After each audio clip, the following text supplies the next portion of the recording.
આજે આપણે એક ખૂબ જ સામાન્ય પરંતુ તકલીફ આપતી સમસ્યા એટલે કે શરદી અને ખાંસી વિશે વાત કરીશું। વરસાદમાં, શિયાળામાં કે ક્યારેક તો અચાનક વાતાવરણ બદલાતા નાકમાંથી પાણી વહે છે, ગળામાં ખંજવાળ, છીંક આવવી, ખાંસી આવવી, આવી અનેક સમસ્યા થવા માંડે છે।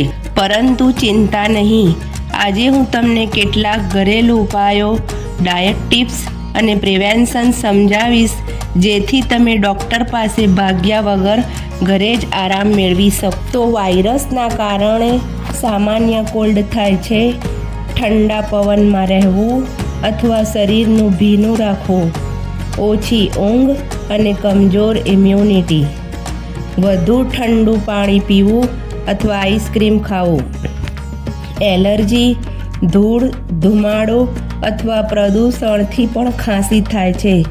આજે તમારી સાથે સૌથી સરળ અને ઘરેલું ઉપાય શેર કરીશ।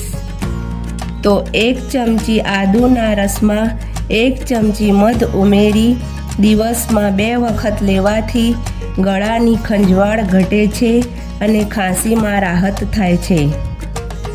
રાત્રે સૂતા પહેલાં ગરમ દૂધમાં ચમચી હળદર નાખી પીવાથી શરદી ઝડપથી ઉતરી જાય છે। તુલસીના 5 થી 6 પાનને લઈ 1 ચમચી કાળા મરી અને 1 ઇંચ આદુનો ટુકડો નાખી ઉકાળી અને આ કડો ગરમ પીવાથી શ્વાસ નળી સાફ થાય છે અને ઇમ્યુનિટી વધારે છે।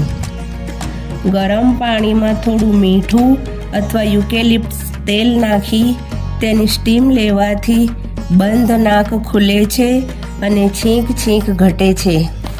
1 ગ્લાસ ગરમ પાણીમાં અડધી ચમચી મીઠું નાખી ગરગરા કરવાથી ગળાનો દુખાવો ઘટે છે અને બેક્ટેરિયા મરે છે।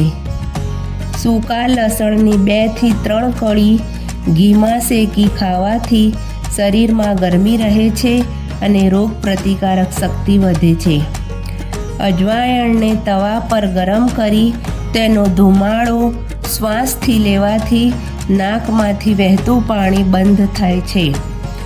ખોરાક અને લાઈફસ્ટાઈલમાં થોડું ધ્યાન રાખવાથી રિકવરી ઝડપથી થાય છે, જેમ કે પાણી ગરમ કરી પીવું, ઠંડુ પાણી બિલકુલ નહીં, લીંબુ, નારંગી, આમળા, વિટામિન સી વધારે ખાવા, દાળ ભાત, સૂપ, ખીચડી જેવા હળવા ખોરાક લેવા, ત્યારે ઘી, સૂકા મેવા થોડી માત્રામાં લેવા, વધારે તેલ મસાલા અને ફ્રીજના ઠંડા પદાર્થો ટાળવા, પૂરતી ઊંઘ લેવી અને શરીરને આરામ આપવો।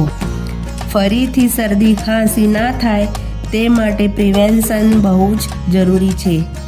તો રોજ સવારે ગરમ પાણી પીવાની ટેવ રાખવી, યોગમાં પ્રાણાયામ અને અનુલોમ વિલોમ કરવું, હાથ ધોવાની ટેવ રાખવી જેથી વાયરસ ફેલાય નહીં, ભીંજાયેલા કપડાં તરત જ બદલી નાખવા, રાત્રે મોડું જાગવાનું ટાળવું। તો સહેલાઈથી અને ઘરેલું કરી શકાય તેવા ઉપાયો મેં તમારી સાથે શેર કર્યા છે।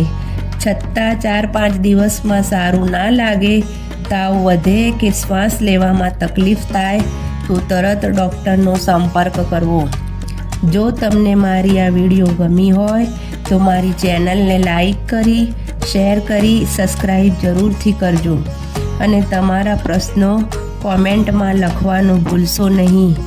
તો મળીએ નવી વિડીયોમાં નવા આરોગ્ય ટિપ્સ સાથે। ત્યાં સુધી સ્વસ્થ રહો, ખુશ રહો। ધન્યવાદ।